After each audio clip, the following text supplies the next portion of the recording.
Opening prayers. Other sentient beings, especially those enemies who hate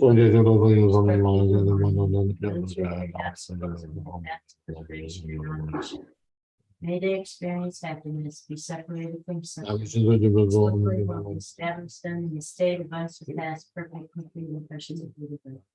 May all other sentient beings, especially those instructed to learn us, those who create obstacles on their path to liberation or missions, may they experience happiness, be separated from suffering, and swiftly will establish the state and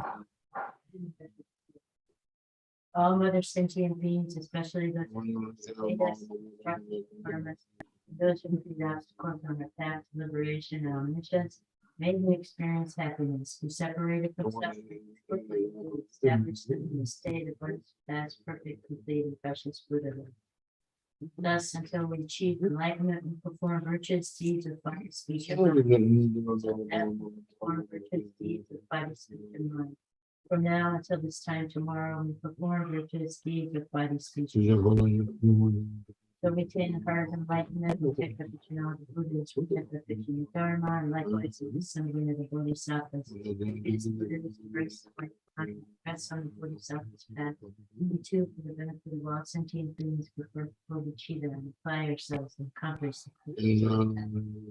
So we attain the heart of enlightenment, we take up vision of the Buddhas, we take up vision of Dharma, and likewise in the assembly of the Bodhisattvas, as the previous Buddhas embrace enlightenment, press the Bodhisattva's path.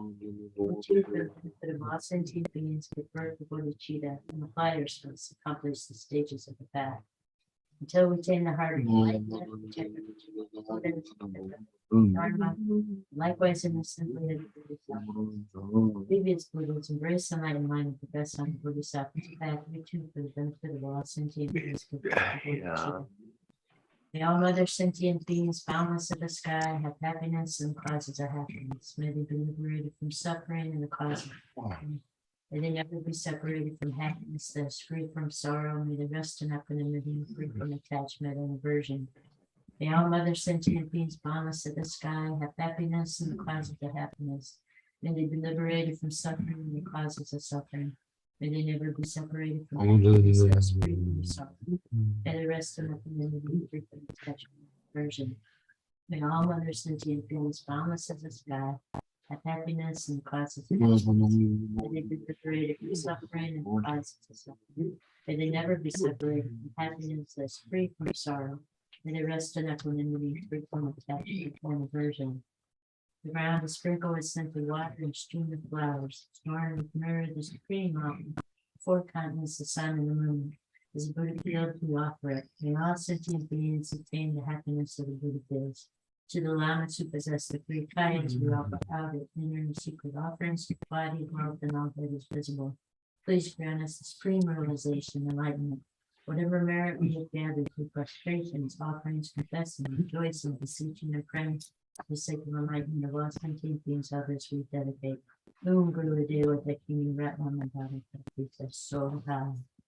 Please turn the wheel of Dharma, the two vehicles in combination according to the dispositions and likewise the mental capacity.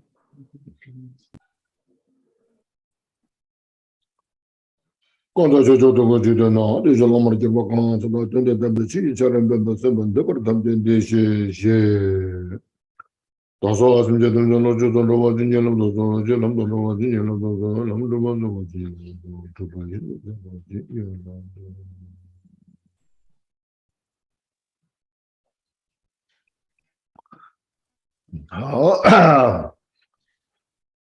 Hello, everybody. Yeah. So first, please relax physically, mentally, where you are, and take a deep breath. Inhale fully, and all our body, physical, all these tensions release. Mentally, also uptights or release, relax. And then we exhale all. And once more, please inhale all the Buddha's love and compassion into us. All our physicals are healed. And exhale.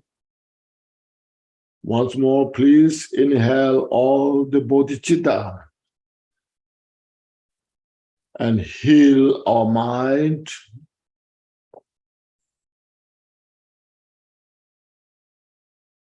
Please exhale.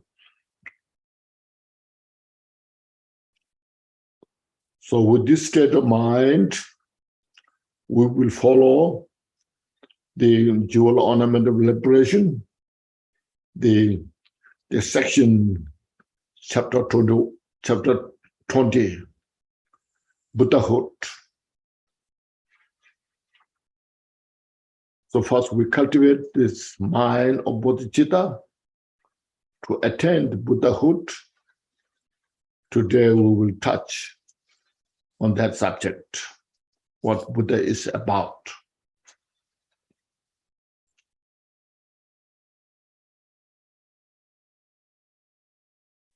And we're so fortunate now to having this opportunity to reflect about the Buddha.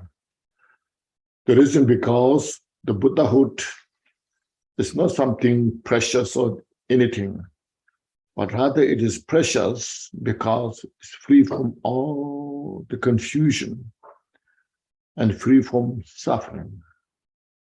That's what we desire for. We want to be free from all the suffering. So until we attain Buddhahood, there's no one day say, I am free from all the suffering. Suffering continues no matter what we do. So because of this, there is way how to attain Buddhahood. There's a method, there's a cause, and we make effort for that. And then we can achieve the Buddhahood, which is the state of the enlightenment, the non-existence of the cause of suffering. For this reason, we have every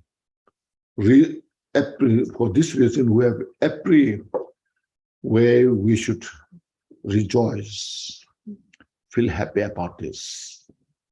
Not just only ourselves, but for all the sentient beings, as we're talking about, or reflecting on this. So now, jewel ornament of liberation, we started with the primary cause, the fundamental effulgence, the mind, innate nature itself is nothing but enlightened nature. But it is under the or under the adventitious obscuration. Because of that, it could not reveal out of that adventitious obscuration. So through this, our understanding, every method, we dispel our obscurations, our confusions. So to do that, Buddha taught all those teachings, and these teachings are passed down through the lineage, great lineage masters, the enlightened masters, without interruption. So we are so fortunate we have this opportunity. And now, see, as we went through, we have the precious human life, and we met the contributive cause, spiritual master. Through the spiritual masters, we got guidance to see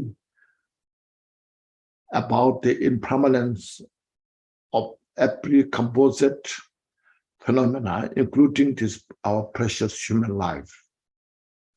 Then, so not to attach to this, because it's very temporary, transitory nature.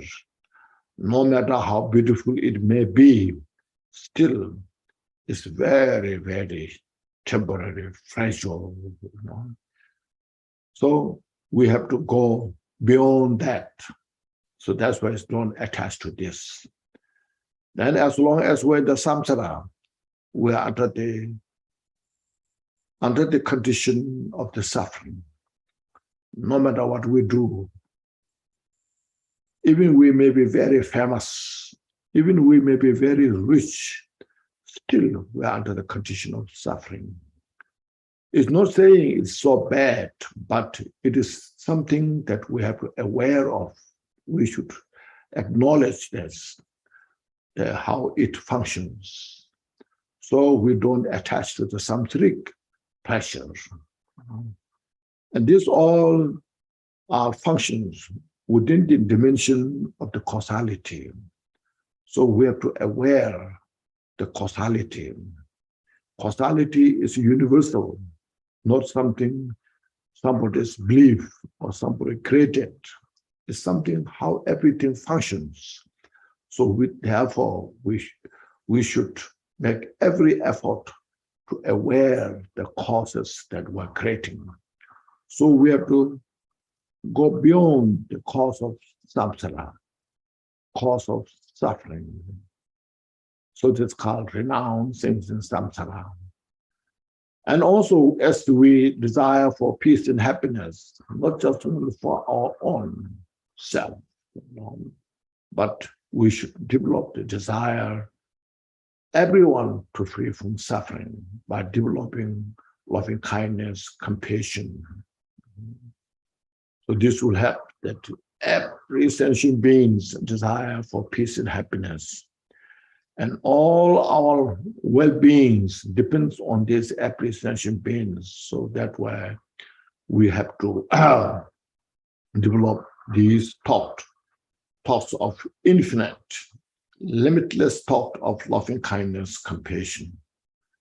With this thought, then we have to achieve what is about the ultimate peace and happiness, the Buddhahood. So now, how to attain Buddhahood is not something very easy to understand. So that is taught the practice of bodhicitta. As we repeated, there are 12 topics that we went through step by step. So all this then, there's aspiration bodhicitta, there's action bodhicitta. Through the aspiration bodhicitta, we aspire to attain Buddhahood. Then to actualize the aspiration bodhicitta, we follow the action bodhicitta step by step. So they all are designed there. All the practices are just, everything is precisely designed there. So we don't have to look somewhere else. Just open the jewel ornament of liberation. Any chapter is what you want, and there are all the list of things that what we can do. So what is all about this is only all about is to purify our mental afflictions, our mental confusions. We are so confused ourselves. So we just, for example, you say, I'm so clean. We say, oh, I'm very clean. If you're really clean, where you need to take the shower, we have to take shower every time, It shows there's something is need to be cleaned, So this is just one of the example. So you wash this is so clean, your hand is so clean. If our hand is so clean, when we need to wash, then during this pandemic, COVID-19, we have to wash everything, whatever you touch, you have to wash this. There's something is wrong with that, So see these things, reflect on these things. So this not just something outside.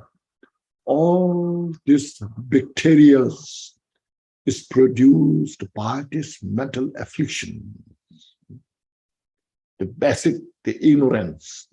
From the ignorance, attachment, aversion, pride, jealousy, and so forth. Then as long as when these are within us, then they produce all this, the negative bacteria from the mind through the body, then outside is coming, you see. So when the mind is pure, clean, when the mind is within the dimension of the loving kindness, compassion, when the mind is within the dimension of the pure wisdom, total wisdom, the absence of all the mental affliction, you are always clean. No need to take shower, no need to wash anything. You are just pure. I guess I haven't heard Milarepa was taking shower, he was always pure, clean, And how many, we take shower every day, Sometimes twice, three times a day we take shower. Still we smell something, So what went wrong, If you are so clean, this shows, you see, the mind need to be clean, purified through these meditation practices that Buddha taught. Because our nature of the mind itself is nothing but pure. But it is polluted like a water. We say purified water. Water itself is pure. But on the way that something is wrong, we purify them.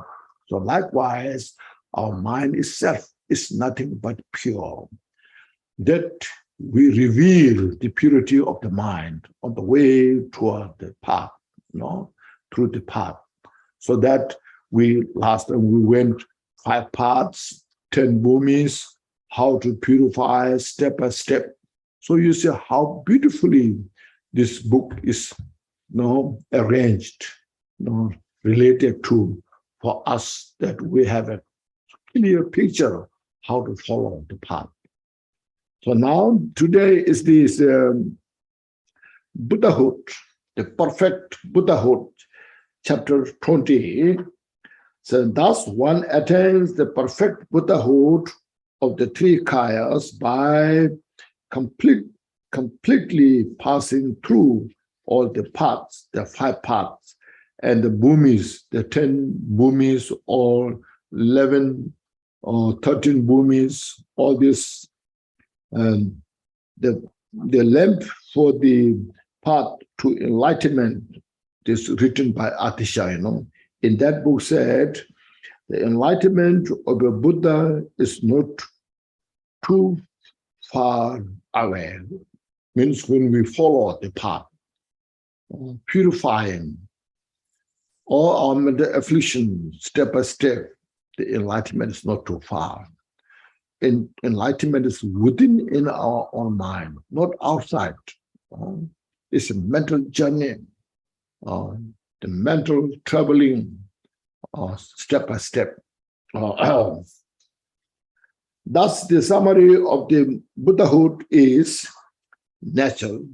The nature of the Buddha means Buddha itself. What about that Buddha? Now, if I say this, or maybe I read some of those.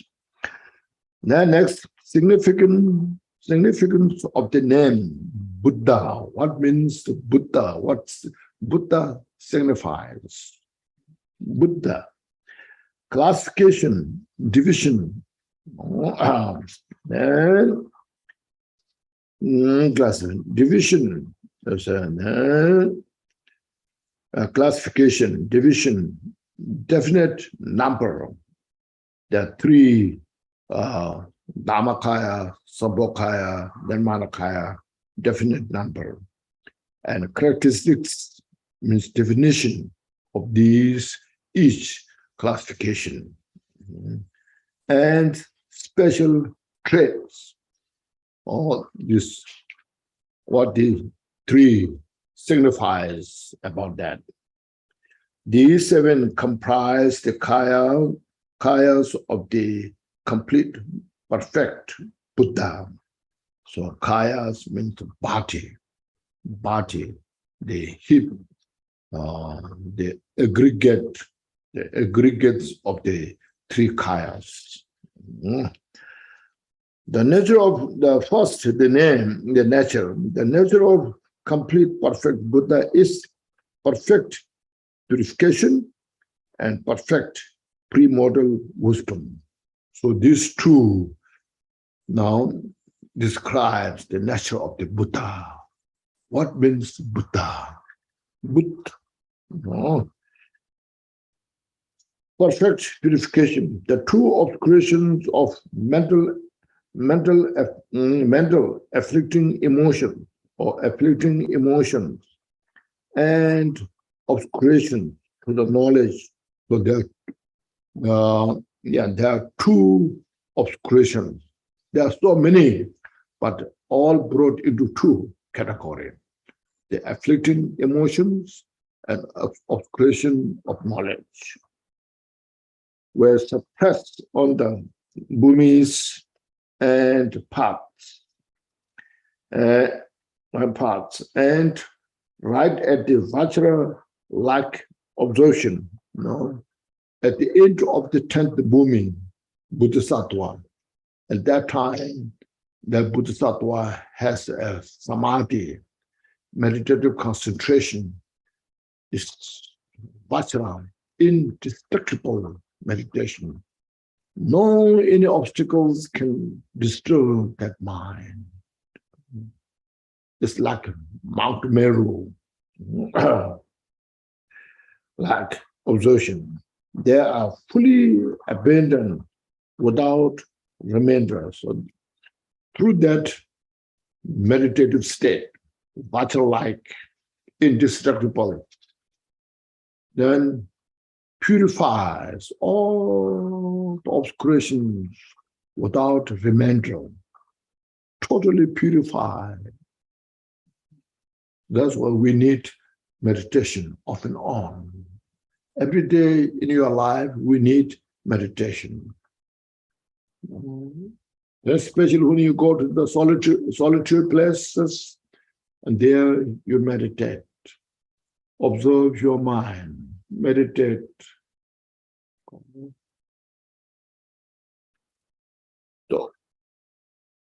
The obscuration to equipoise and so forth. So there are many different types of obscurations. The obscuration to equipoise, obscuration of habitual tendencies, obscuration of this and that. These all different types of obscuration are included in these two obscurations. Therefore, by purifying these two, all obscurations are abandoned, all are purified. So, all the mental affliction means when the mind is unruly. See, when the mind is under the control of the desire, attachment, under the hatred, so forth. All the mental afflictions is called the obscuration of affliction. Then all the busy thoughts, dualistic thought, good, not good, that, this, all this obscuration of knowledge. All we don't know, all the knowledge of the past, present, future, everything. So these obscurations are within the obscuration of knowledge. So when these two obscurations are fully purified, then all the obscurations are abandoned, purified, persecuted. Now not even remainder left. So you see, they're exhausted and dissipated. All the obscurations are exhausted and dissipated, totally purified. See? So that's called the perfection of the purification. So please understand that. So this is one of the quality of the Buddha. Now be perfect premortal wisdom. In regarding to this, now there are many different. Sometimes they are called true wisdom. Sometimes there are 4 wisdoms, 5 wisdoms, or 100 wisdoms. There are so many of them. So you can read this. Yes, Buddha has all these limitless wisdoms. We cannot count beyond our measurement. At the same time, there are some say Buddha has wisdom. Some say Buddha has no wisdom. Even the sutras and shastra, the commentaries, have also different explanations, but doesn't matter. You can say yes, no. You can say no. As I mentioned just now, even though we right now, as an ordinary person with the full obscuration, we take shower. We're clean. We can say, "Oh, I'm clean. I took shower. I'm so clean," you know. And as you see, even though it's not clean, see, then you can say, "Yes, I'm clean." You know, nobody can deny that. I took shower. I'm clean. You know, so like this. So there are so many. You know, we see everything as one concrete. You say this is the one. No, this one. It's not one. It's so many of them. Many dust particles brought together, made into one. Say many, you know, but you say one. So you say it's not one, it's many. But we can say also one. It's all relative. It's called the relativity state of the all phenomena. So we should have that kind of wisdom, you know. So that's where scientists, the quantum physics theory, they found nothing exists, you know, independently. Yet you can see we have mountains, buildings, all these are put together, made into one or many. So like that, wisdom, there are so many. So these all you can read. But basically, there are 2 wisdom. You know. The first wisdom is called knowing as it is. When we know one thing, like say my body, whole my body, I can divide into 5 aggregates. Then that also the form body, then I can divide into 4 elements, all the dust particles. Each and every, if I divide, investigate, then I cannot find that something exists independently. So that is the knowing as it is. When I know this, my body, knowing as it is, then I know all the rest in the world. Everybody I know, everyone is the same nature. So knowing as it is. So that's the wisdom. It's called this ultimate wisdom. Perfectly you know it. This is just through what I'm talking about is just talking about through the investigation, through the analysis, but through the meditative concentration, the Vajra-like meditation, calm abiding, samadhi. Within that mind, then you can see whole samsara nirvana in one nature. There's no, because there's a duality, all in one nature. That's why you have heard of, when you know the nature of the samsara, then you achieved nirvana. See? So that's wisdom, knowing as it is. The second wisdom, knowing everything. In one instant, Buddha knows everything. Their quotations are here met, yes, it said, one feather of a peacock has many different causes. There cannot all the known without complete knowledge. Knowing that is the power of omniscience, you see. Peacock feather is so beautiful, lot of different colors, rainbow color there. And one just bring one feather of peacock.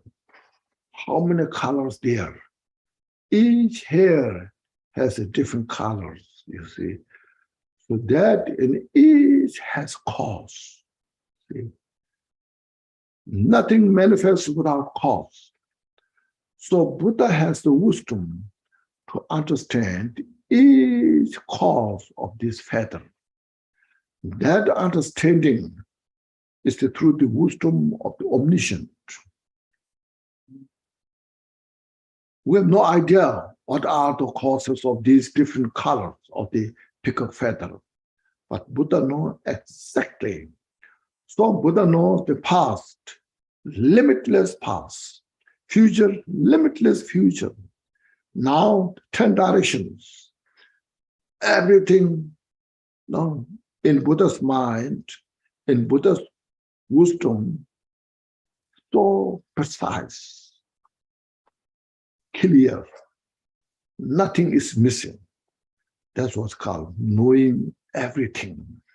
See, when our mental obscurations are purified, then we have that ability, quality to capture all the causalities of the samsara on nirvana. So from that wisdom, Buddha taught all those teachings. Now these two wisdom, there's no separation. Knowing as it is. Within that, the Buddha's wisdom, knowing everything, there's no separation. It's non-duality. So to such kind of Buddha, we are taking refuge. Now you see, now we understand this. No? Okay.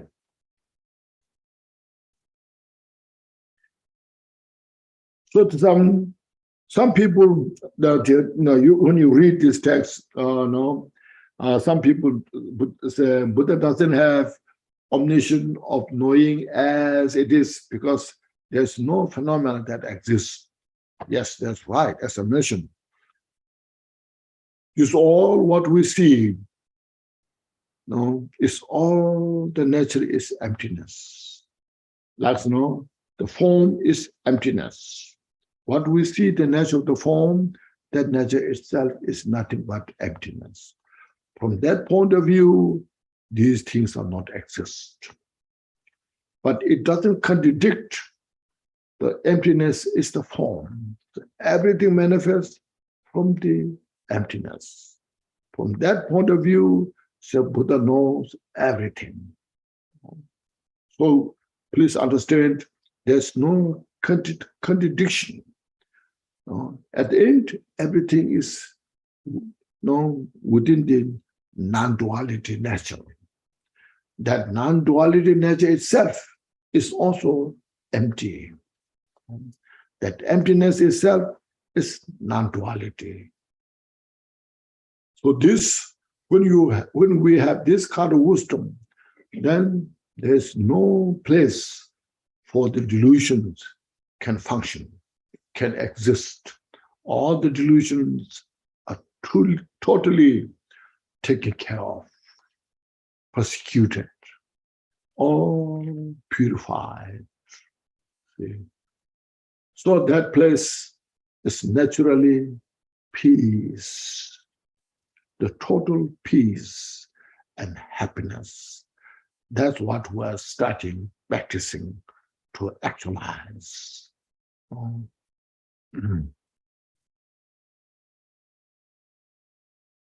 Okay.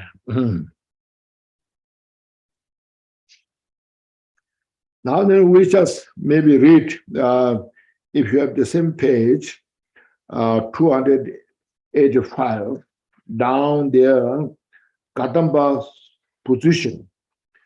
I don't know if it's all Kadamba except it not, but one Keshi, one Keshi of Kadamba says this. This is written by editor, not my idea. So I can't argue with our editor, So editor said, Kadamba position. Okay. This is all Kadamba, not the new Kadamba, Geshe, yes, there are so many Geshes. This Geshe, perhaps Geshe Nyurumpa, because Gampopa studied a lot from the Geshe Nyurumpa, especially all these Lamrim, teachings, a lot of, I think he spent a long time with this Geshe Nyurumpa. So perhaps it's Geshe Nyurumpa. So believe that the nature of the body of the actual perfect, complete Buddha is Dhammakaya. See, that's which will come, what Buddha is about. The perfect, there's two perfections. The perfection of the purification and perfection of the knowledge, wisdom. The true wisdom, knowing everything, knowing as it is. So these two perfection, perfect and complete. That is the Buddha Dhammakaya. Dhammakaya is the exhaustion of all mistakes, means confusion. All the mental afflictions are totally taken care of, purified. Or just a return to the inherent nature, means just knowing your nature of the mind totally. No any fabrications exist. No exaggerations, no impudence exist there. Just simply return to your own nature as it is. That's called Buddha. No.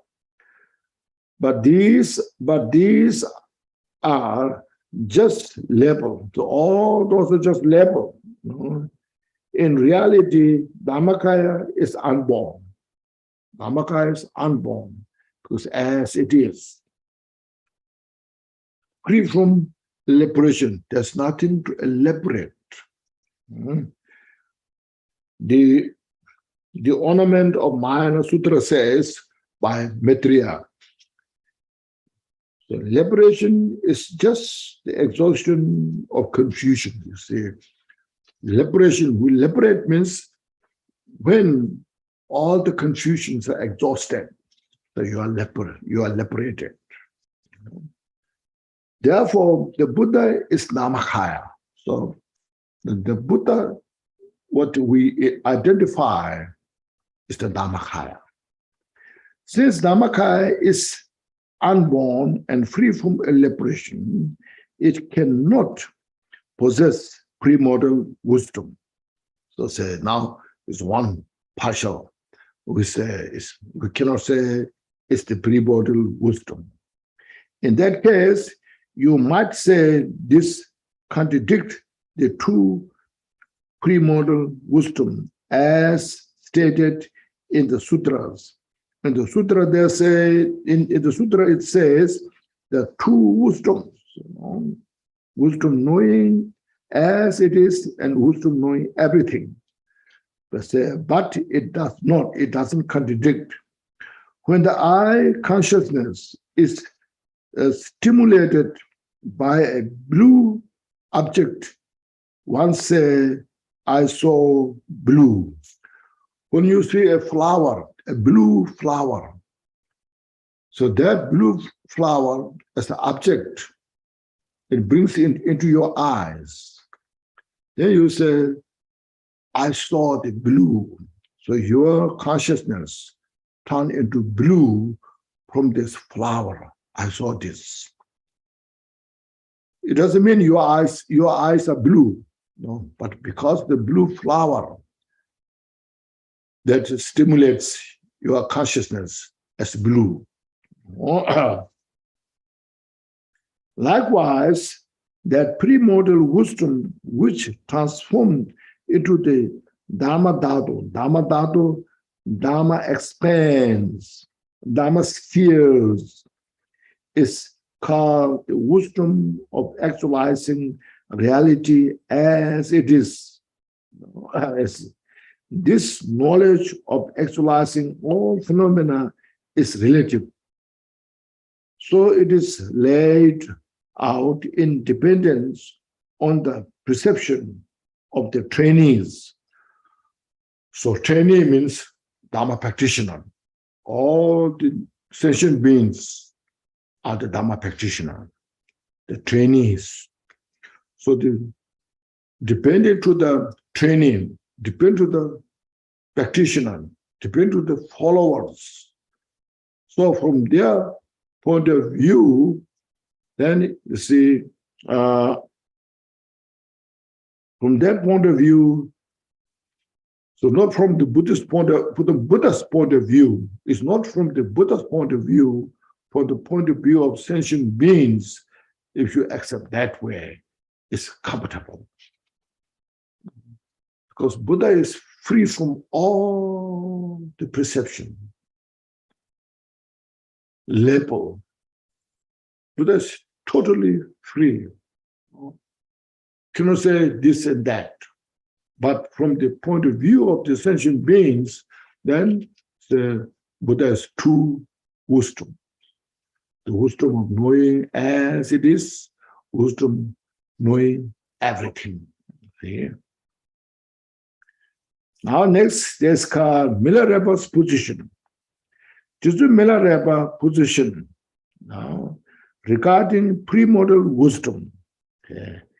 Milarepa said, he said, this unfabricated awareness is beyond words and conceptual thoughts. Look at your mind, it's beyond words. It exists or not exist. What about it? It's beyond our world. Such as existence or non-existence. Eternalism or nihilism, and so forth. It will not be contradict whatever name is used to express it. No, exist. You can say it is exist because you see, you hear, you are hungry, you are thirsty. From that point of view, it exists. It doesn't contradict. Now, from another point of view, when my body itself is not exist, how I can say I'm hungry, I'm thirsty. From that point of view, you can say it's non-exist. So it won't contradict. It's all relative level. It will not be contradict whatever name is used to express it. Premortal wisdom is also like this. So your premortal wisdom or Buddha's premortal wisdom is same as this. Those who would be expected to be scholar, even if they ask the Buddha himself, I don't think he would say one way or the other. So Buddha won't say it exists, or Buddha won't say it does not exist. It's non-duality. So now here, most important is this, you see, don't ask me, just look at your mind. Indicates that there is no special opinion in the Milarepa's system. Non-duality state. This is very important now. In your own mind, so depending on the different level of the mind, you see now, because we have so many different opinions, inclinations, way of thinking, way of perceptions, there's a lot of disagreements. See, all the different disagreements is laid out. It depends on the different perception of the individuals. At the end, all these are non-duality. At the end, these all are just relative. They can change the mind, no? First, they prove this is the way how she should be done, like this. After some time, change the mind. Oh, what I said was not so correct. No, this I understood better. This way is better.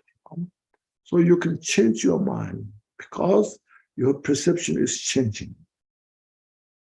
So that shows the out things are not exist as we perceive. It shows our mind, what we're thinking about, is also not that exists as we perceive, as we think. All are related. That's called relative state, conventional state. That's where we need a lot of Dhamma study and practice. See, purify these duality thoughts, so we don't stay all the time in this contradicted state. Always in the contradictory state. We don't want to stay there because it's a state of suffering. We want to go beyond that state. So Milarepa says, now everything is relative. So there's a saying, these are not exist. Because even Buddha had not seen, means your mind. They do not exist. Because Buddha had not seen, the mind is independently exist. Yet,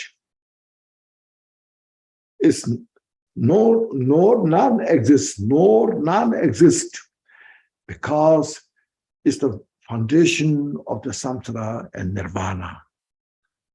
See? So that you have to understand the non-duality. It's called Matamika system, non-duality system. Neither exists, nor none exists, nor none exists, then neither exists. This way you go beyond. And it makes your mind free. So look at our own mind, this Buddha's wisdom mind and our mind in nature, there's no difference. It's the matter of your understanding. It's a matter of your realization. So we have to go this way, step by step. See? That's, we have every choice now to how to do this. So the hell realm is something is not exist. Yet it exists, those individuals who have the cause. For the Buddha, there's no hell realm exists because Buddha has no cause to be in the hell realm. But Buddha's wisdom sees sentient beings in the hell realm who are suffering, the cause of that the suffering. So that's why Buddha taught all those teachings. So some great teachers, even Buddha said, I haven't taught anything. There's nothing to teach, See, but I taught everything what you need. You see?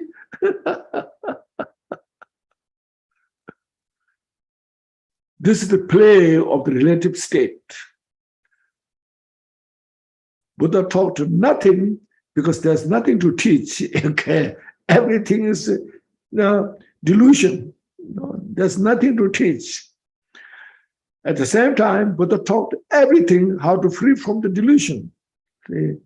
So that's why we need to study, practice. We cannot ignore the relative state where we are. We cannot say it's not exist while we are suffering. While we have the confusion, we cannot say there's nothing.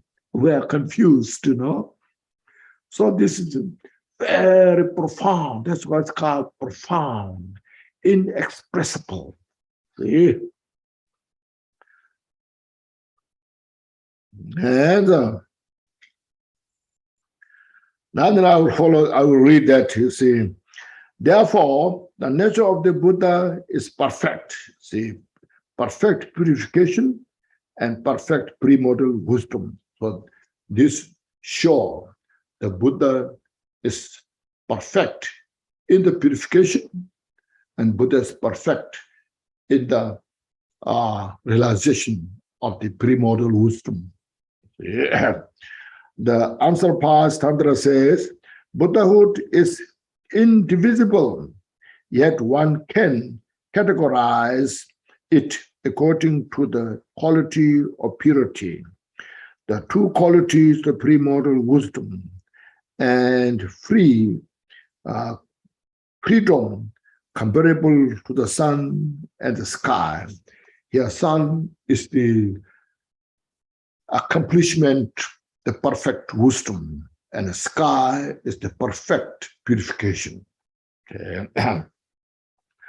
And the ornament of Mahayana Sutra says, the seed of the obscurations of afflicting emotions and obscurations of knowledge, these two obscurations, although present for a long time, are fully uprooted and purified by renunciation. So we have to renounce our mental afflictions and then purify. And Buddha did that and attained Buddhahood. Now we follow the same way. Renunciation. Buddhahood is possessed by those with the excellent virtuous qualities, the two wisdoms and so forth. So now the significance of the name. What means Buddha? In Sanskrit, it's called Buddha. Why is one called Buddha? One who has fully awakened. We say Sangye in Tibetan, Sangye. Sang means now there's Sang and Gye, the two words in Tibetan. Sanskrit, just one word, Buddha. So Sang, from ignorance as from a sleep, ignorance like a sleep, and fully blows sleep for the Sang, awaken from sleep, awaken from the ignorance, they call Sang. And Ye is fully blossomed, the flower blossomed. The discriminating wisdom into the two knowledges is called Buddha, Sun Ye. So the fully blossomed is called Ye. Thus it is said, because of having awakened from the sleep of ignorance and having blossomed the discriminating wisdom into the two knowledges, Buddha is called Buddha. Awakened from the sleep of ignorance is the perfect purification, as described earlier. Blossomed the discriminating wisdom into the two knowledges means the perfection of primordial wisdom, as was explained before. Now, classification, division. The Buddha's form are classified as three: Dhammakaya, Sambhogakaya, and Nirmanakaya. The Golden Light Sutra says, all the Tathagatas, thus gone, possess three forms: the Dhammakaya, Sambhogakaya, and Nirmanakaya. Some scripture, now in regarding to this, there are some different, sometimes the four kayas, five kayas. What about those you say now here? Some scriptures, both Sutra and Shastra commentaries, mention two forms. Two forms is Rupakaya and Dharmakaya. It's called. Or sometimes even four,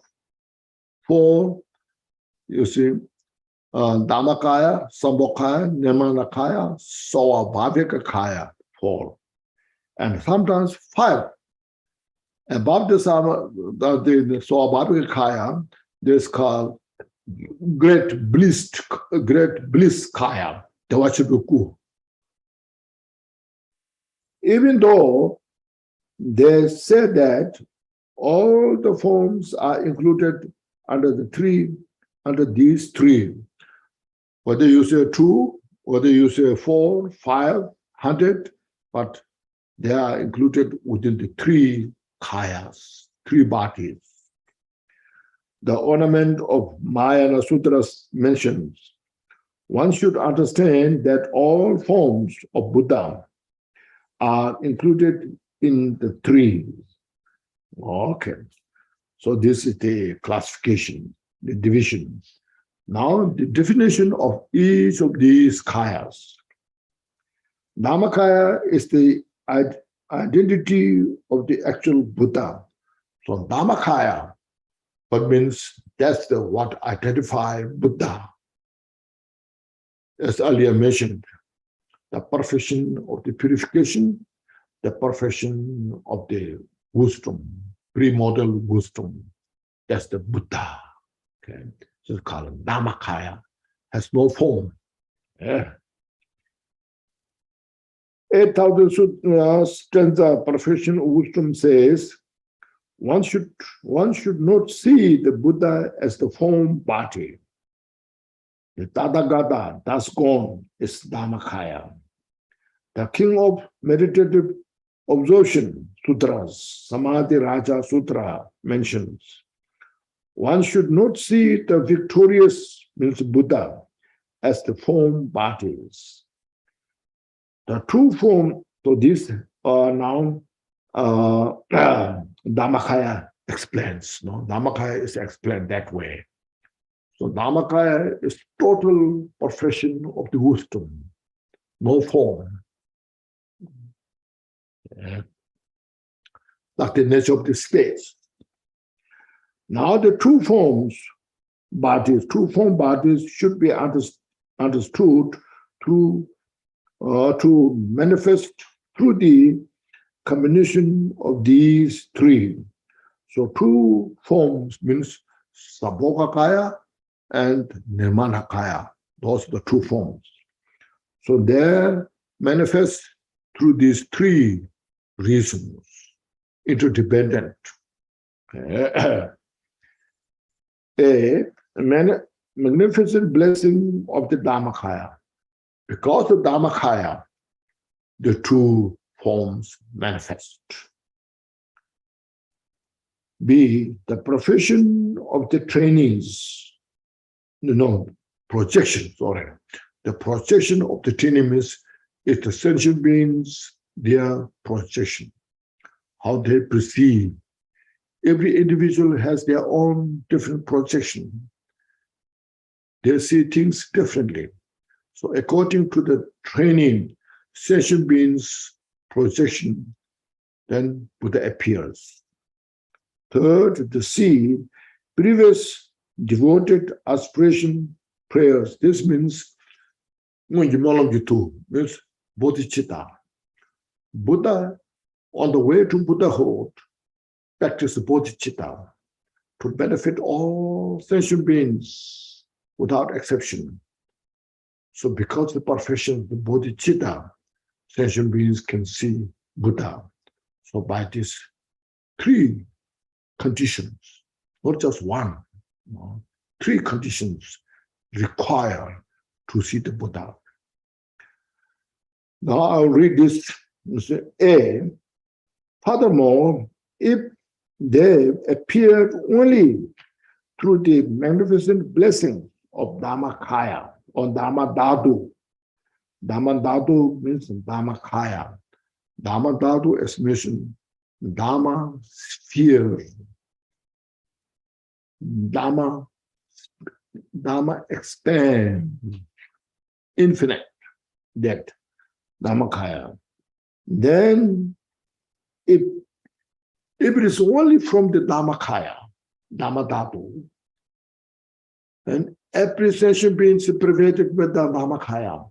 So every sentient being can see the Buddha. So saying, then since all sentient beings are pervaded by the Dharmadhatu, all would be liberated without effort and able to see the face of the Buddha. But this is not the case. We don't see that Buddha.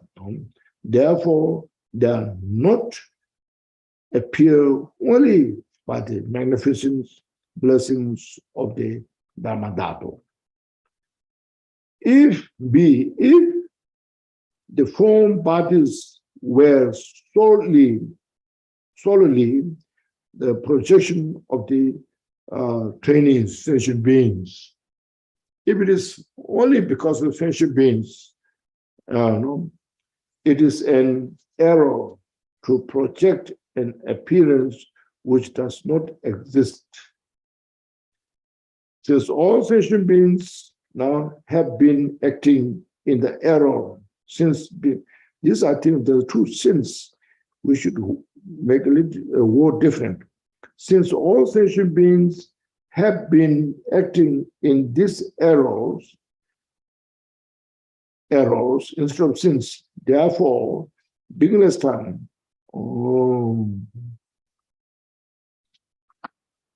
then if one attain Buddhahood by depending on the error, so our sentient beings, our perceptions, what we project is confusion. We see everything's like one concrete, which is not. We see there's a self, which there's no self. So this all mental error, confusion. We are dependent on the error, confusion. So with that, if you see the Buddha, then it is not the logical. No, Buddha is perfect. So the confused person cannot see the perfect. To see the perfect nature, we should have a perfect mind. So this is not the logical. So it's not the only sentient beings projections. See, all would have attained enlightenment.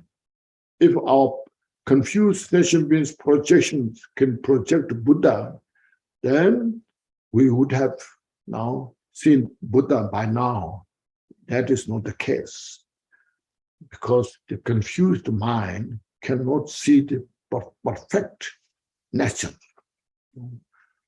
I mean, in our mind, when there's a mental affliction, desire, aversion, pride, jealousy, and grasping the self, all this there, within such mind, we cannot see our nature of the mind. Our nature of the mind is free from all those delusions. So that free from delusion mind cannot be perceived by deluded mind. So we have to purify our mental affliction. See? Therefore, they do not appear solely through the projection of training session beings. Now, 3, the C. If the form bodies appeared only through devoted aspiration prayers by the perfection of the bodhicitta,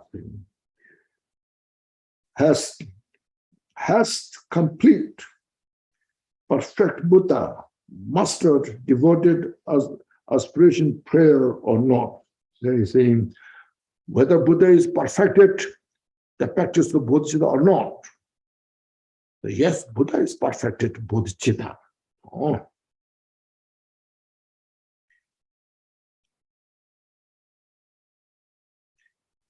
If this was not mastered, if Buddha is not perfected bodhicitta, then how Buddha is became Buddha? No. If this was not mastered, then he would not be omniscient. No. If Buddha is not perfected bodhicitta, how Buddha is omniscient, knows everything. Buddha knows everything because perfected the practice of bodhicitta.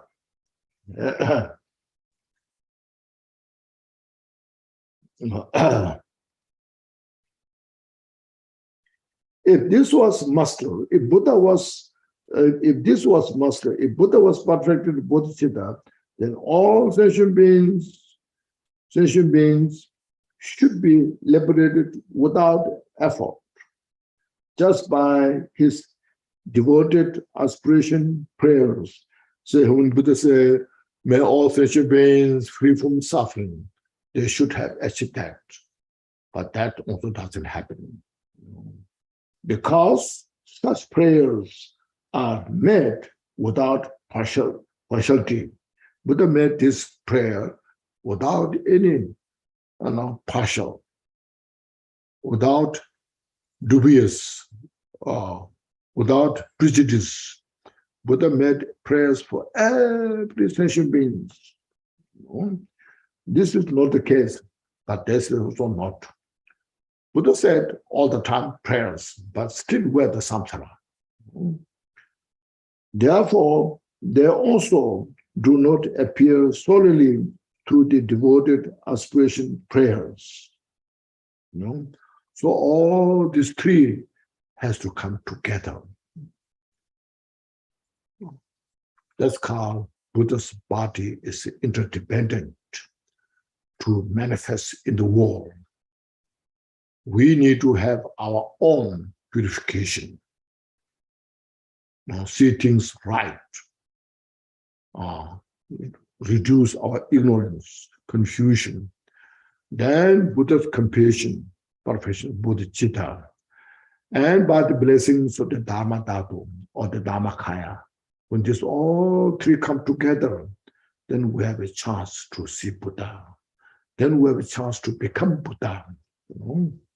Thus, the 2 form bodies appear through the combination of these 3 forces. So that's why it makes such a great reason why we need to study, practice the Dharma, purify ourselves. And then we can meet the Buddha. Now, why do we need three bodies here? Now, five. Reason there are definitely three kayas, three bodies. It is out of necessary or out of reason, you should say, I think. It is out of reason. Maybe we should write that. Reason. Dhammakaya is for one's own benefit. So Dhammakaya is one's own benefit. Means one own free from samsara. When you achieve Dhammakaya, you become Buddha. Means you are free from all the suffering and causes of suffering. You know? And the true form bodies are for others' benefit, other sentient beings' benefit. First, how does Dhammakaya benefit oneself? Obtaining, when you achieve the Dhammakaya, achieving the Dhammakaya is the basis for all the good qualities. Good qualities, the perfect qualities, wisdom, compassion, so forth. Good qualities like strength, fearlessness, and 18 unmixed qualities, so forth, gather there as if they had been summoned. Summoned means as soon as you have the Dhammakaya. Dhammakaya means total realization of the emptiness, the perfect emptiness. So you see, emptiness is not just mere empty.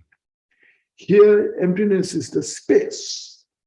It's a space for all the excellent qualities. When you realize the emptiness, then all your mental affliction will disappear. No place to exist. In other words, all your confusions are nothing but empty. Then all the excellent qualities like compassion, wisdom, seeing everything is just there. So all the excellent qualities are flavor of the emptiness. Not only does this happen when the Dhammakaya has been obtained. So this is saying not only when one attains the Buddhahood, achieve the Dhammakaya, all the excellent infinite qualities are obtained. But even on the way towards the enlightenment, one gets all the excellent good qualities. Now here, I'll read this. But even those devoted to the Dhammakaya, so devoted, has such a great aspiration to Dhammakaya. Oh, those who are slightly, means has good qualities, slightly good qualities, partially good qualities, or greatly good qualities, greatly realize good qualities, obtains different stages of these good qualities. They respectively obtain small quality, many qualities, or much more qualities, and infinite qualities. Now it's explaining more here. The supreme holy experiences.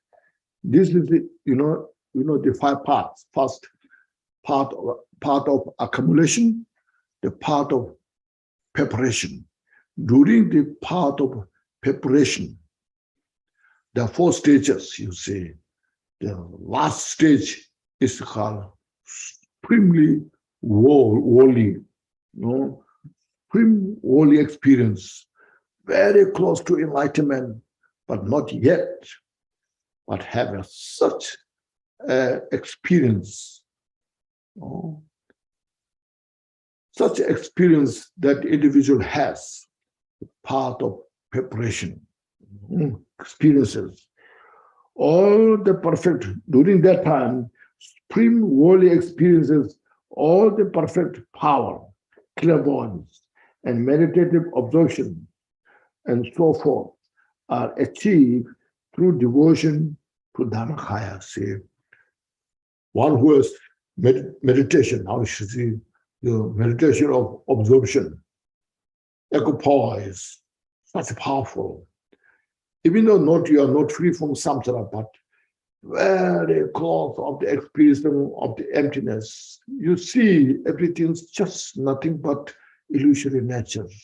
The nature is just, such a very close to realize emptiness perfectly. So to that kind of individual, all the clairvoyance, the magical qualities are achieved because you have such a great devotion to the emptiness. And so forth. See, obscurations, abandonment, clairvoyance, miracle powers, and so forth. All the qualities of next year, this Dhammakaya.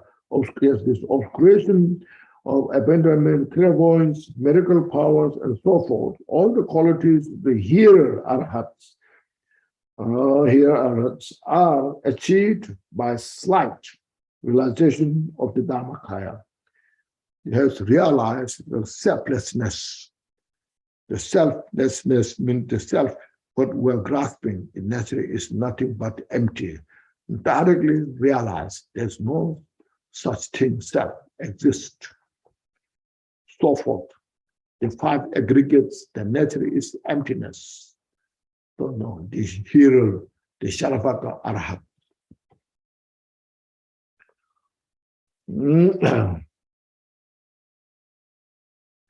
The next slide, the realization of the Dhammakaya. Obscurations, abandonment, meditative observations, clairvoyance, are so forth. All the qualities of solitary realizing, Pratik Buddha, arhats, arhats are achieved by the partial realization of the Dhammakaya.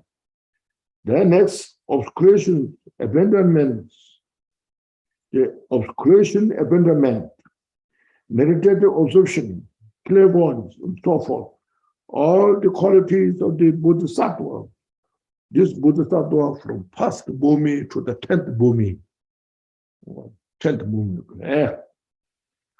who attained bhumis are achieved by greater realization of Dhammakaya.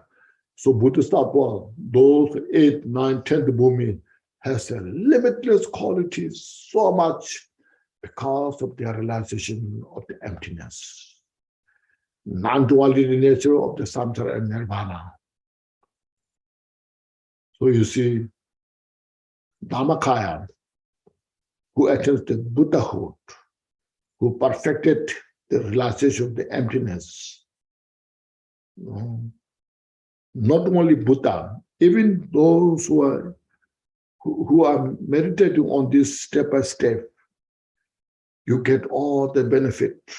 Even now you are, here we are studying, practicing, we meditate every morning, every evening on the emptiness. You see the difference. Your mind is much calmer, more peaceful. You just see everything is nothing but illusory nature. Meditate, everything is just a manifestation and reflection of the karma and the mind. Meditate, there's such great joy, peace is there. Within such chaos state, but you have such a great opportunity to reflect in the peace and not much fear. It's because the realization of the emptiness. See,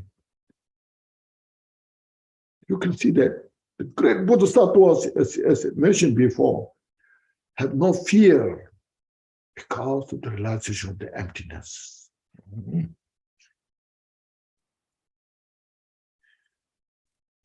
The true form bodies, now this is the Dhammakaya, about Dhammakaya. Now the true form bodies are presented to benefit others, sentient beings, Sambhogakaya is shown to the more purified training, means great Bodhisattvas, especially Bodhisattvas on the 8th, ninth, 10th Bhumi, they see Buddhahood to more purify their mental afflictions. And Nirmanakaya is shown to impure trainings like the Bodhisattvas who are in the Bodhisattvas or Sharavakas or Partik Buddhas, those who are in the part of accumulation and part of preparation. They can see then above all. Therefore, it is definite that the Buddha has three forms. Why Buddha has three forms? Because of that. Now, characteristic of the kayas. Dhammakaya is merely labeled as the exhaustion of all errors, all confusion, through realization of the meaning of the all-pervading emptiness of all phenomena. So Dhammakaya is just a label. There's no anything to see, to touch. It's just a label, the Dhammakaya. It's just absence of all the confusion. When all the confusions are nothing but within the emptiness, then that's called Dhammakaya. All confusion is dissipated totally. All the mental confusions are, as you say, dawn into wisdom. That's called Dhammakaya, just labeled. Or as the mere reverse of the nature of confused projection. Our confusion is reversed. Now there's no longer confusion exists. That's called Dhammakaya. In reality, it does not possess in any way whatsoever the identification. There's nothing to identify this the Dhammakaya, to see. There's nothing to define Dhammakaya. Identification, characteristics, or the designation of the Dhammakaya. This is just as Milarepa said. As Milarepa said, you just name it whatever you like, accordingly, but there's nothing to identify. Now, if expressed from another angle, Dhammakaya has 8 characteristics, 8 definitions, There are 8 of them. Sameness, all the Dhammakayas are same. Sameness, all are so profound, profundity, that nature never changes, permanence, and oneness, perfection, purity, radiance, and relationship to enjoyment. Enjoyment means Sabokakaya. Sabokakaya expresses all the Buddha's excellent qualities because the Dhammakaya. That's called relationship to enjoyment. First, sameness. There's no difference between the Dhammakaya of all the Buddhas, past, present, future. Profundity, because it is free from all elaboration, is difficult to realize. See, it's not easy to realize. That's called profound. Our diluted mind is not profound, very shallow mind. So very shallow mind cannot go deeper in the profundity of the Dhammakaya. So that's why we need the 3, as I mentioned earlier, the 3 training, the training of the morality, the training of the meditative concentration, the training of wisdom awareness. Through these methods, then we can capture the Dhammakaya. permanence. It is not compounded. It's not compounded. It's not created by someone else. It has no beginning, middle, or end, and it is free from all birth and cessation. Oneness, it is individual because the Dhamma Dhatu and primordial wisdom cannot be differentiated. So oneness means there's non-duality, non-duality. No. Okay. Perfection, it is unmistaken because it is beyond exaggeration and underestimation. It's neither is exaggerated or it is underestimated. No? Free from these dualistic points. Purity is free from the three obscurations, the obscurations of the mental affliction, obscuration of the knowledge, and obscurations of the equipoise. These are four, all purified. There are no discursive thoughts, only non-conceptual thoughts are projected in the non-conceptual state. So radiance means clear, luminosity. Since there's no conceptual thoughts, mind is totally free from all this dualistic thought. Always nature of the luminosity, effulgence. Relationship to enjoyment, Sambhogati here, embodying the nature of vast good qualities is the foundation of the complete enjoyment, Sambhogaya.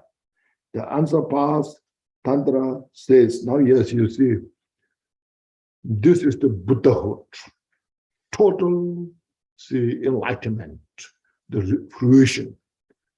Now, this jewel ornament of liberation, you see, everybody has the primary cause, Buddha nature, the quotation from Uttara Tantra. Then at the section of the refuge, which is the path towards enlightenment, that's the refuge, ultimate refuge is the Buddha. Buddha is the Buddha. Dharma is the Buddha, is embodies the Dharma. And the perfection of the Sangha is the Buddha. So from that you follow the path towards enlightenment. Now here the Buddhahood, quotation from Uttara Tantra, unsurpassed Tantra. See? So now Buddha is no beginning, beginningless, centerless, and endless. Toma utamation, namiyeme in Tibetan. Completely indivisible. Indivisible, cannot be divided. It's non-duality, yet there's nothing to divide. It's beyond our words, conceptual thought. Free from the two exaggeration. And free from the three obscuration. Okay. Stillness and concept free. See? No obscurations exist. No conceptual thought. Such is the Dhamma Dhatu. Understanding of its nature is the vision. When you realize that, then that's called you have perfected your view. The perfection view, this is what it's about. Of the yogin who abides in meditation. So this can be only realized by the yogin, the practitioner, who have meditative state. One who meditates, then you can realize this. When you don't realize, when you don't meditate, you cannot realize.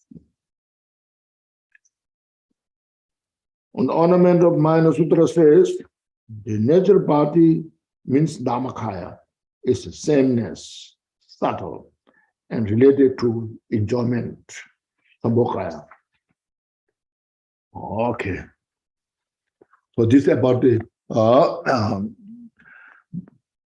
Dhammakaya, the Sambhokaya.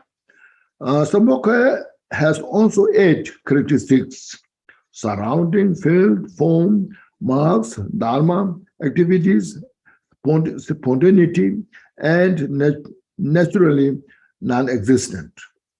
The surrounding retinue of this body as the Bodhisattvas abiding all the bhumis, Bodhisattvas from first bhumi to the 10th bhumi. The field in which enjoyment is experienced is the completely pure Buddha field. The Buddha Sambhokaya, the field is it's called Buddha field. Form of enjoyment, the body of enjoyment of the Buddha Bharuchana, like Buddha Bharuchana, all the Sambhokakaya Buddha, and so forth. Marks, the marks that are possessed are the 32 major marks and 80 minor marks. Full enjoyment of Dharma.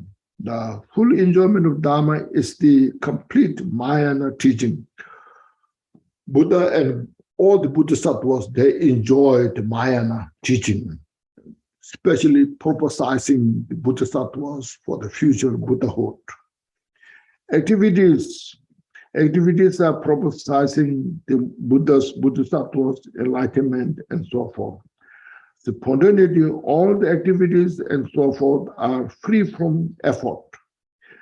Like the supreme jewel, it manifests spontaneously.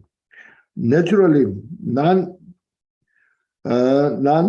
non-existence, even though it manifests in various forms and so forth, it is actually like the color of the crystal, free from the nature of all diversity.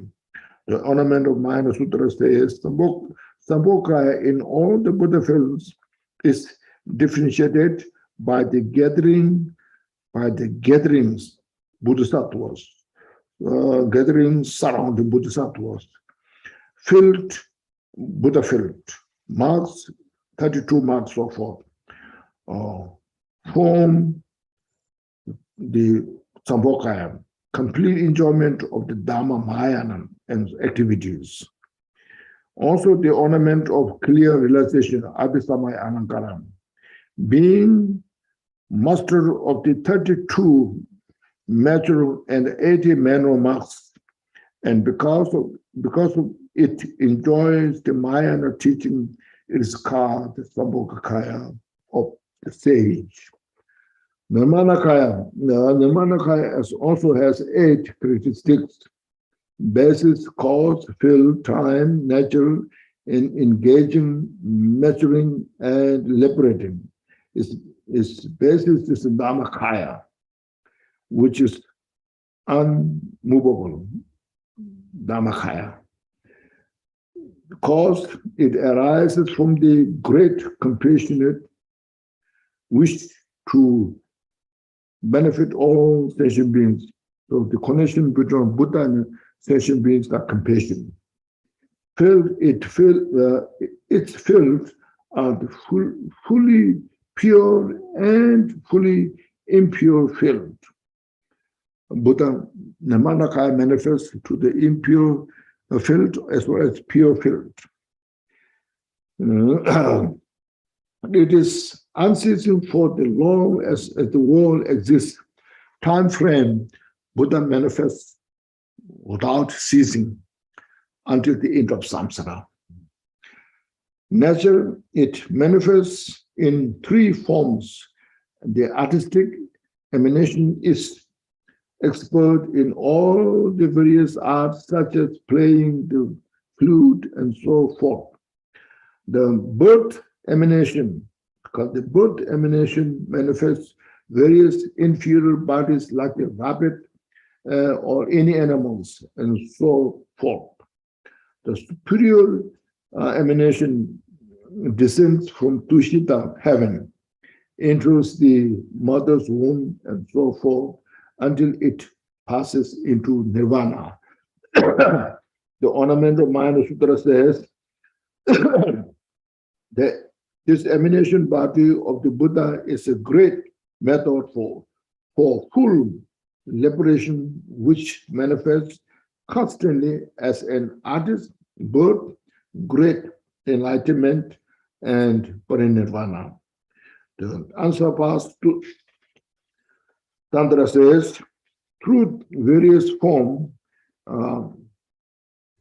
approximately by nature, the one excellently born into the highest birth, descent from that realm of the great joy, enters the royal wombs and is nobly born on earth, perfectly skilled in every science and crafts, delighting in his royal consort company, resounding, enduring hardship, renouncing the kingdom, renouncing the palace, and enduring hardship, going to the place called enlightenment, Vajra, heart, Bodhgaya. He vanishes the host of Maras. All the Maras are taken care of. Then perfect enlightenment, he turns the wheel of the Dharma and passing into Nirvana. In all those places so impure, the Nirmanakaya shows these deeds as long as world endures. Means the 12 deeds. Now, it induces engaging. It induces a variety of ordinary beings to engage in entering the path by creating interest in the three ways of nirvana. Measuring it fully measures all the accumulation of those who have entered the path. So first, Buddha make interest people to engage in the Dhamma study practice. Those who are engaged in the Dhamma study practice, then Buddha calls to mature their mind. It fully matures all the accumulation of those who have entered the path. It liberates those who are fully matured by virtues from the bondage of existence. Those who are matured, then Buddha calls them to liberate from samsara to the Buddhahood.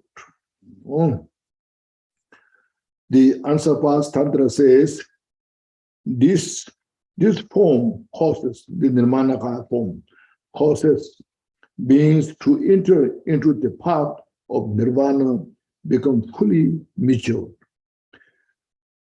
These are the 8 characteristics of the Nirmanakaya. The Ornament of Clear Realization says, the impartial activities of the body, the unceasing Nirmanakaya of the sage, variously benefit all sentient beings as long as the samsara exists. Now the last one, special traits. There are 3 special traits of Buddhahood: equality, permanence, and appearance. First, the special traits of equality. Dhammakayas of all the Buddhas are inseparable from their basis, Dhammadhatu. Dhammakayas of the past, present, future, all Buddhas are inseparable. Dhammadhatu, from the Dhammadhatu. Therefore, they are equal. They are, all the Buddhas, Dhammakaya is equal. That's to call equality. The Sabokayas of all the Buddhas are inseparable in their realization. First, their realization is inseparable. Therefore, they are equal. Nirmanakaya of all the Buddhas manifest common activities. Coming to every sentient being, whatever they need, Buddha manifests accordingly. Therefore, they are equal. The ornament of Mahayana Sutra says they are equal in basis, realization, and activities. The equal in the basis, Dhammakaya, realization, Sambhokaya, and activities, Nirmanakaya. From this, they are equal. All the Buddhas of activities of Nirmanakaya equal. All the realization of the Sambhokaya are equal. All the basis of the Dhammakayas are equal. B, second, the special traits of permanence. The Dhammakaya is by nature permanent because it is the ultimate state free from birth and cessation. So Dhammakaya of all the Buddhas are permanent. Because it's ultimate. It's free from birth and cessation. The Sambhokaya is permanent because of its continuous enjoyment of the Dharma. Sambhokaya in the Buddha field, they enjoy the Mahayana teachings continuously from the beginning to the end. So from that point of view, that's called permanence. The Nirmanakaya is permanent because of the activities which it manifests again and again. So Nirmanakaya, even though Buddha born and die repeatedly, But what he's saying here is, even though it disappears, even though the stream of continuity ceases, it appears without missing any opportunity. So Nirmanakaya, they're reborn, they die, they're born, they die, but never misses the opportunity until the end of samsara. So from that point of view, it's permanent. Not permanent sense of unmovable, but constantly Buddha's manifestation is there, always. That is called. When there's needed, Buddha manifests without missing.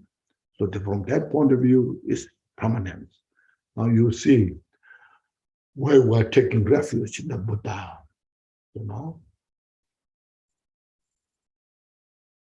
If we have our own conditions, if we made our own conditions correctly, Buddha is always there. You can see the Buddha. But our practice in the mind, even we don't see the form, but Buddha's blessing is with us in our heart.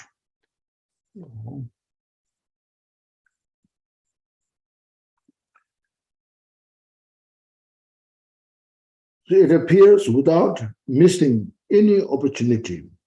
The ornament of Mahayana Sutra says, these are permanent by nature, Dhammakaya, unceasing continuity, Sambhokaya, and continuity of action, Nirmanakaya. So C, third, the special trait of appearance. Dhammakaya appears through the purification of creation, of knowledge in the Dhamma Dhatu, you see. You see the Dhammakaya when all the obscurations are purified perfectly. When you realize through that purification, that time you see the Dhammakaya that appeared. Appeared means you see, you experience. Sambhogakaya appears through the purification of afflicting emotions. You can see Sambhogakaya through the mental afflictions are purified. Bodhisattvas from first bhumi to the 10th bhumi, the mental affliction, the gross, the subtle, there's all confusion, mental afflictions are purified. And you consider Buddha Sambhogakaya. Then inspire us to achieve the Dhammakaya. Nirmanakaya appears through the purification of karma. It's called the obscurations of karma. When we don't know what's right, wrong, when we don't know what's the cause of suffering, what's the cause of peace and happiness, so we have the obscurations of karma. We don't know what to do things right. We keep accumulating negative karma. And then we suffer because of that negative karma. Once when we convince the causality of the karma is universal, it's not individual interest. The day when we know, we are aware that, and then we know how to purify all the non-virtues or non-virtuous action by the mind, by the body speech. And when we know what's the right causality, all the virtues to adopt, to practice. So that's called obscuration of the karma is purified. When we have that kind of understanding, realization, then we purify the obscurations of karma, and we have opportunity to see the Buddha Nirmanakaya. Basically, Bodhisattvas who in the accumulation, the part of accumulation, have that kind of ability to see this. So this is the chapter 20th. This is the 20th chapter dealing with the result, which is the perfect Buddhahood, from the jewel ornament of liberation, the fulfilling gem of the noble teachings. So I think we are done well now. Everyone realized? Now you know, basically, as mentioned, Buddha, okay, from this jewel ornament of liberation, when you study the chapter 20, there you understand who is the Buddha, to whom you are taking refuge. It's so precious, you see. And that Buddha is not outside, within us. Every individual have the Buddha nature. That's the Buddha. So Buddha's qualities are described here. We have that quality. So we always build our courage. See, it's a matter of time. I can make it because it's within me, Buddha taught all those teachings here. It's not something vague. Oh, they are somewhere, in some dimension there, no? It's all with us. And we just develop our courage, our interest, our devotion. So then step by step, definitely I can make it. Maybe not this lifetime, or maybe possible, but anyhow, I have all good plan. I can do it, So I'm so fortunate, you see. Now Buddha is in my hand, not just in your hand, but in your heart. You see, meditate on this and practice. So that's why Buddha's teaching is for every sentient being. So Buddha taught these teachings for all the sentient beings who are confused, who are suffering. So therefore, you see, when Buddha sees the suffering of the sentient beings, so he's overwhelmed, you see. Sentient beings, their nature is the Buddha. Why there are so much sufferings there? No. So I can't believe this. So I teach this method. So this way we should inspire all our friends, relatives in the society. No. It's not a something belief system, or it's just I like this, don't like this, It's all universal. Buddha's teaching. Look at this, and everyone should enjoy and appreciate. Every minute you can enjoy. You see, while you're walking, while you're cooking, every time is meditative state. Yeah.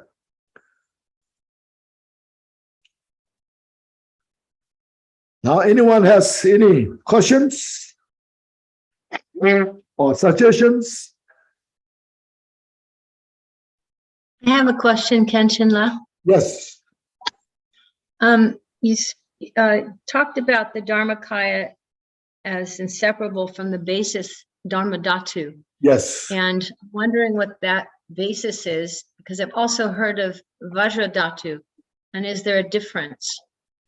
Well, this is all just terminology, Vajra Dhatu means Vajra is indestructible, So that is a description of the Dharma Dhatu. Dharma Dhatu is indestructible, cannot be destroyed by any means, because its nature is which destroys that itself is Dharma Dhatu as well, So there's everything is nothing but is medicine, So Dharma Dhatu is mentioned in Sanskrit.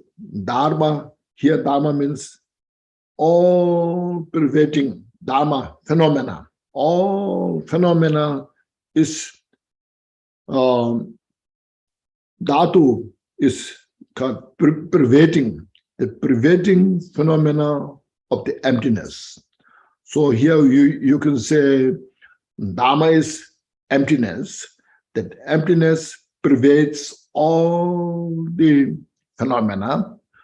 That which is not just mere empty, is wisdom. Wisdom knowing as it is, wisdom knowing everything, that inseparable nature of that itself is pervading. So that is indestructible, Dhamma Vajra Dhatu. And that is the Dharmakaya, which is our own nature, whether we realize or not realize. When you realize, when you see that, in other words, when you see it, then all the obscurations, all these our confusions no longer exist or no longer there, because your total wisdom is the which pervades that its nature. So it's non-duality nature.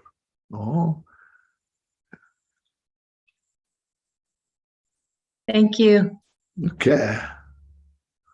Interesting. This kind of bounces off that question. It's in the first Bhumi to the 10th Bhumi, I think you said that Yo tengo una pregunta.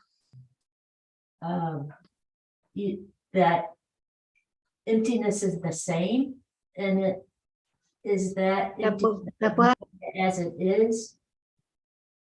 And then there's the other emptiness of realizing getting rid of the obscurations. Is that, did I understand that correctly, wrongly? There's some confusion. Yeah, that's all.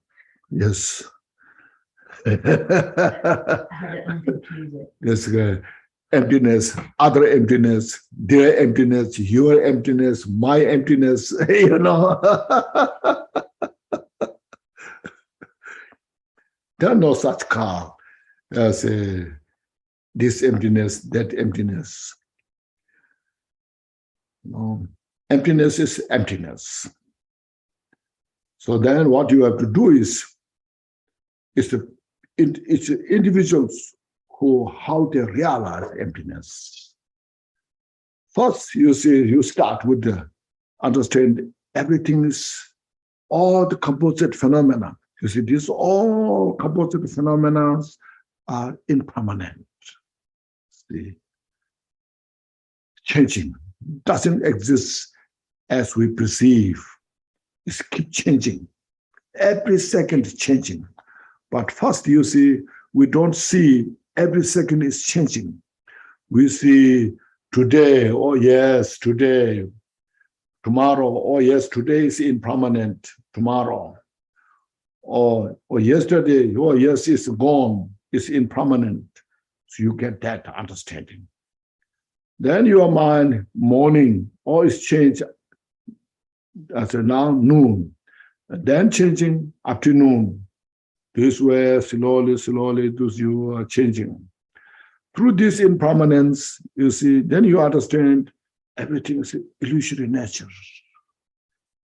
All just illusory nature. It's like a mirage, like a reflection, you see, like a bubble. All in this nature, you see this. Then slowly you understand of emptiness. This is what is called emptiness. It doesn't mean nothing, nihilist, but that whatever we see itself there's no anything that exists now inherently. Nothing exists inherently. Rather, it's just manifestation of many causes and conditions. So through that, you understand a glimpse of emptiness. So this emptiness there's nothing to change, but you are understanding that from practitioner point of view, then you get the understanding more and more and more. That's why in the mission, when you realize Dhammakaya, first in the part of preparation, when you have strong meditation in the emptiness, you have not realized directly, but you have such a conviction. Everything's nothing but empty nature. At that point of view, your mental afflictions are more purified.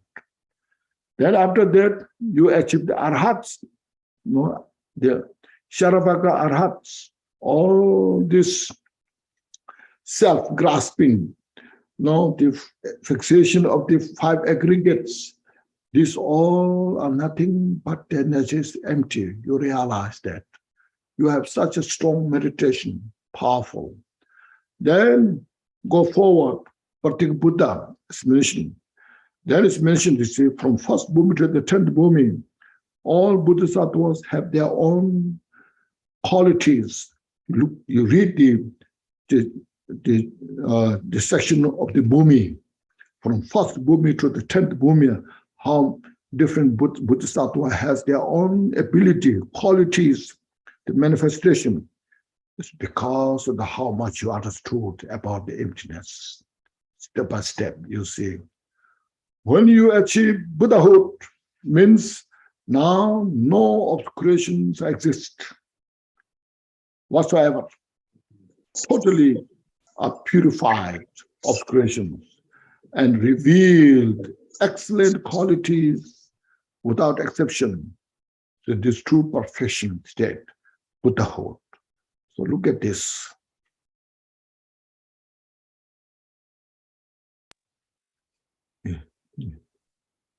Any questions? Yo tengo una pregunta.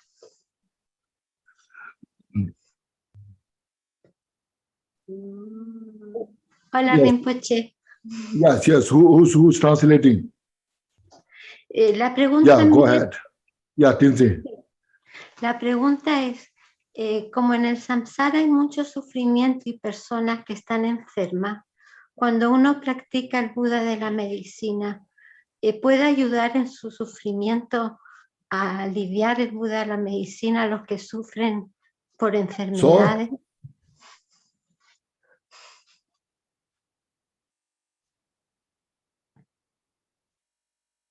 I can, Jen. I'll try to translate. No, here, so we should understand this, you know. Sanjay Mela is not a creator, you see. Sanjay Mela is not creating, but we are creator.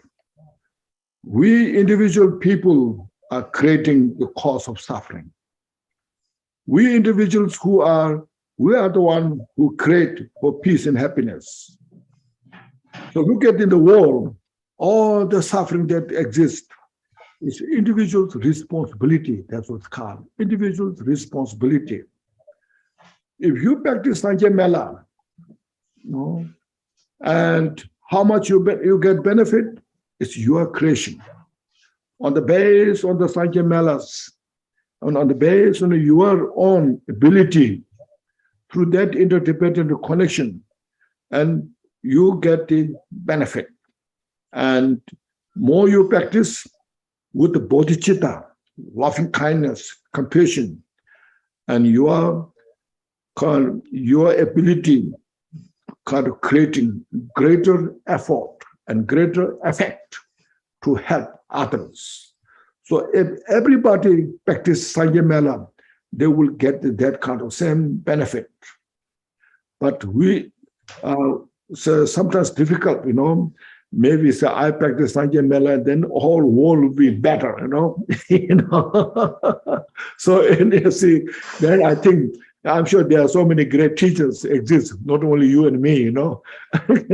There's great teachers. I'm sure they are practicing Sanjay Mela as well. But it shows we individuals have our own responsibility.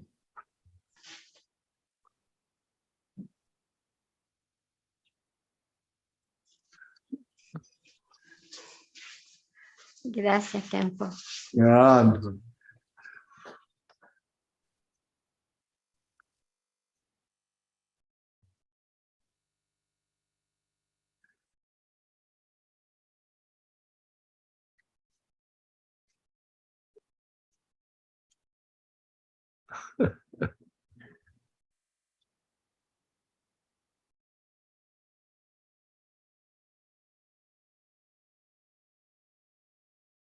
Any questions? Appreciate it. I have one more.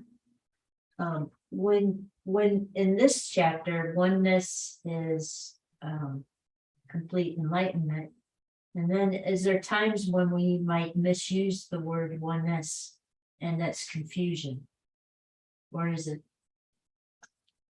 What means confusion, misuse? Maybe still having like a permanence of self, thinking of oneness. No, they are talking about the Buddha. Look at Buddha Dhammakaya, Buddha Sambhogakaya, Buddha Nirmanakaya. Which section that is talking about Buddha. Right. Buddha has no confusion. Right. No, Buddha never take advantage. Right. Us. Okay, that's you are not Buddha yet. Right. So how you can mix these two?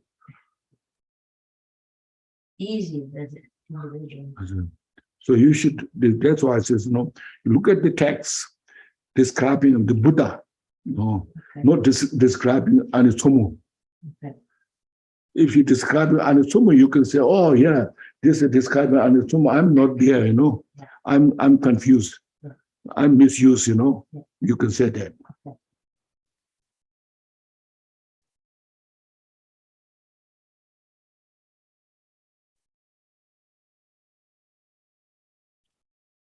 Okay. Kenshin?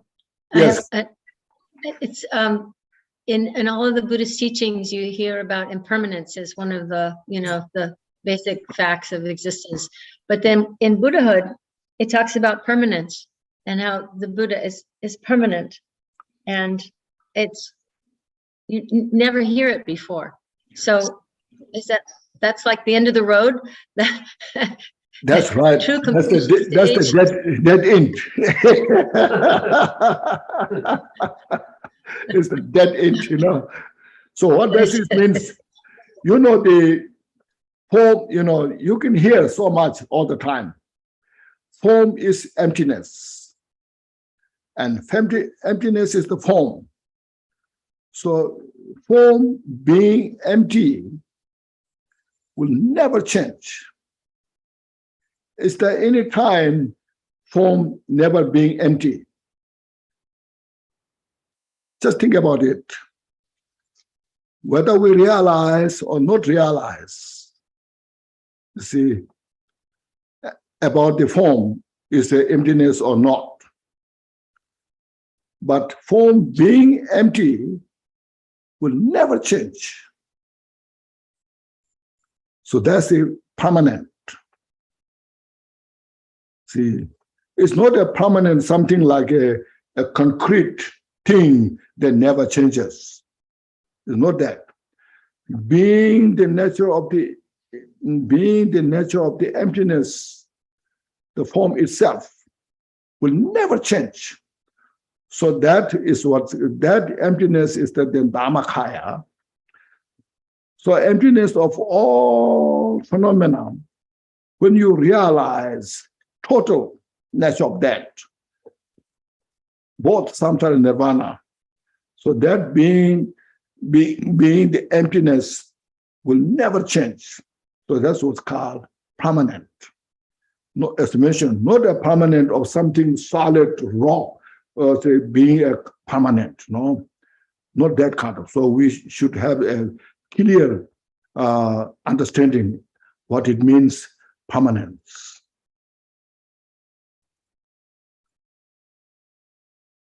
Thank you. I think it's Just today you are meditating, the form is emptiness. Then your form changes, sometimes big, small, different color, different shape, But tomorrow you meditate on the emptiness. No matter what form changes, but being emptiness will never change. There's no emptiness of bigger or smaller or different color, You see. In other words, your emptiness of the aversion, the mental aversion, and emptiness of the attachment. As a being emptiness, there's no single difference. You cannot say, this is the emptiness of my attachment. This is the emptiness of my aversion, There's no true emptiness, you see. Emptiness, as you say. So as an emptiness nature, both are in the same nature. So that's what's called permanence.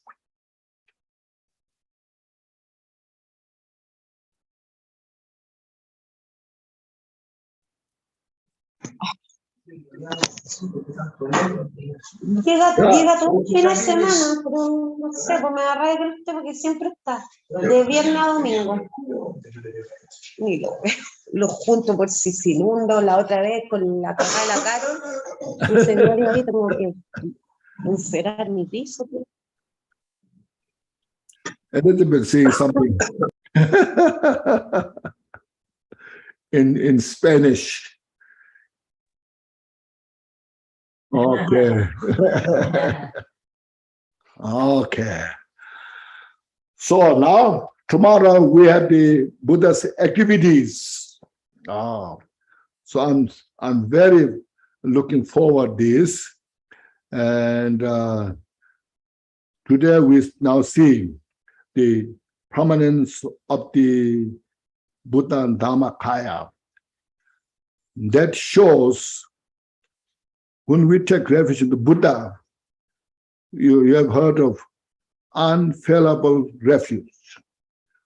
Buddha is always there if we could reflect and mindful about it. Buddha's benefit is always there when we have now just reflect on this. So we remind ourselves, purify all our mental obscurations, reflecting the Buddha. You know? And you see this.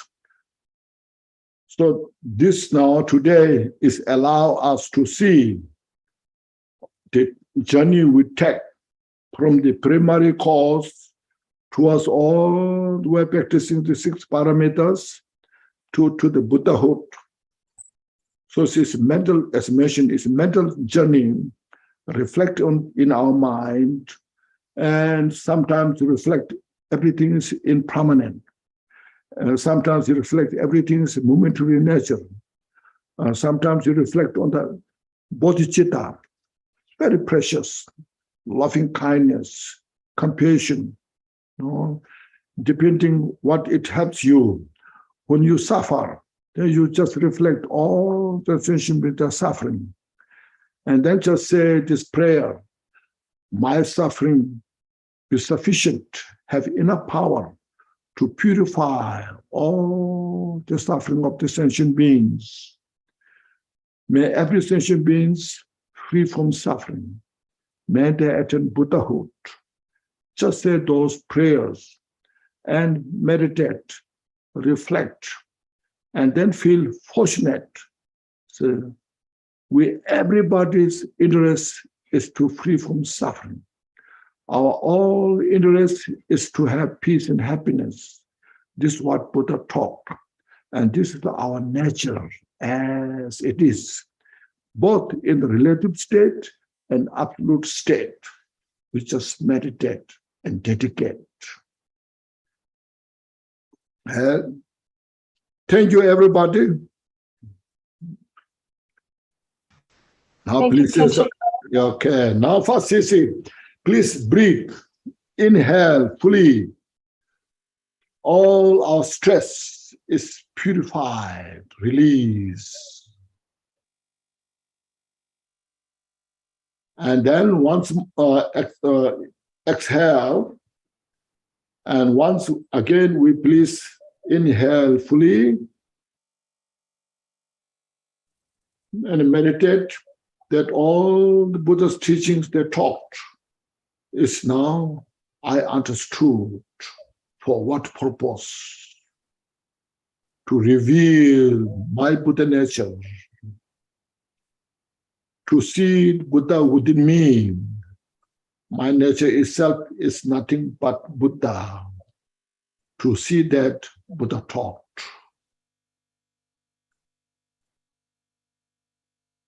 Because all my afflictions, obscurations are nothing but empty. There's just a manifestation. It's like the waves, the ocean. But my nature itself is just water as it is. And we appreciate this. All the virtues, good qualities were produced from this. We dedicate everybody free from samsara and achieve enlightenment. With this, please say the dedication prayers. You who are richly endowed with the glorious wealth of Dharma knowledge, who through reflecting and meditating have actualized the self-aware absolute reality, which shine with 100,000 light rays of ethical discipline of Buddha Dharma. May you mention Ratnadvaja be long.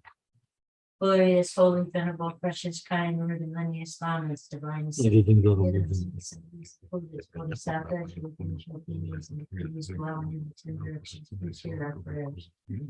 May the virtues collected in the 3 times by ourselves and all beings in samsara and nirvana and innate virtue not result in the 8 worldly concerns of the 4 causes of samsara or rebirth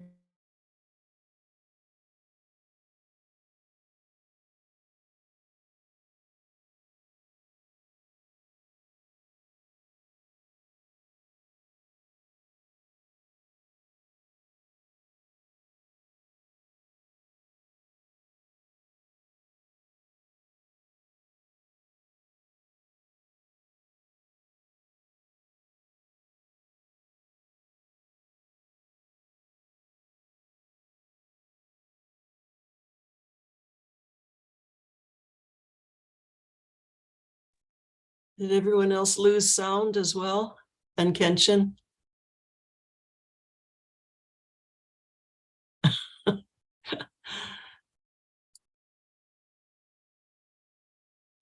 Hi, Sangha.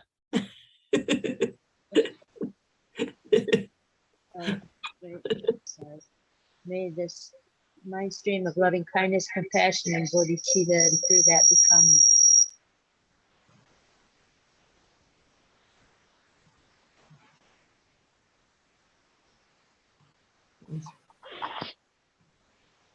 Shindley, muito obrigada.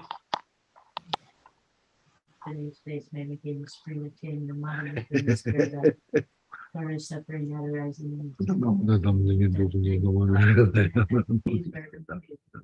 That experience of the time of death. May guide us Dele, maestro. Blessings for you, long life.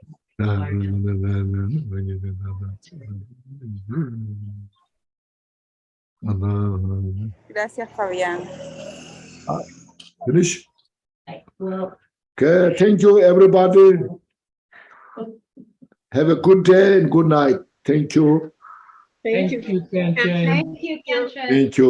Kenshin. Muchas gracias, Kenchan. Hasta mañana. Thanks so much. Hasta mañana.